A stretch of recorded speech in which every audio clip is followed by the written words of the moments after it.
Hello friends, exercise 2.1ல fourth sum பார்க்க போறோம். நமக்கு வந்து பாசிட்டிவ் இன்டிஜர்ஸ் கொடுத்துட்டாங்க ஏபிசின்னு. அது வந்து 13ஆல டிவைட் ஆகும். டிவைட் ஆகுறப்போ நமக்கு ரிமைண்டர் வந்து 9, 7, 10 கிடைக்கும்னு சொல்லியிருக்காங்க. இப்போ நம்மள ப்ரூவ் பண்ண சொல்லியிருக்காங்க. ஏபிசி வந்து 13ஆல டிவைட் ஆகுதா இல்லையா அப்படின்னு ப்ரூவ் பண்ண சொல்லியிருக்காங்க. ஸோ நம்ம என்ன பண்ணிக்கிறோம், ஏபிசியை வந்து பாசிட்டிவ் இன்டிஜர்ஸாக எடுத்துக்கிறோம். இப்போ அசைன் பண்ணிக்கிறோம். A equal to 13q plus 9, B equal to 13q plus 7, C equal to 13q plus 10. ஏன்னா அவங்க கொடுத்துருக்காங்க நமக்கு ஏக்கு வந்து ஏபிசியோட ரிமைண்டர்ஸ் வந்து 9, 7, 10 இருக்கும்னு கொடுத்துட்டாங்க.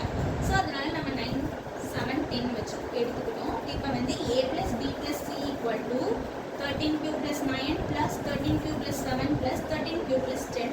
இப்போ என்ன பண்ணுறோம், 13q எல்லாத்துலேயும் 13q எல்லாத்தையும் வந்து ஆட் பண்ணிக்கிட்டு 37q வரும், 39q வரும், தென் 9, 7, 10 ஆட் பண்ணிக்கிறோம், 26 வந்துடுச்சு.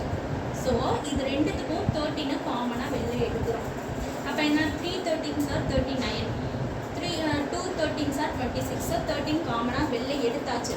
ஸோ ரெண்டுத்துக்குமே 13 காமனாக வெளில வருது. அப்போ இது வந்து 13ஆல டிவைசிபிள் ஆகுது.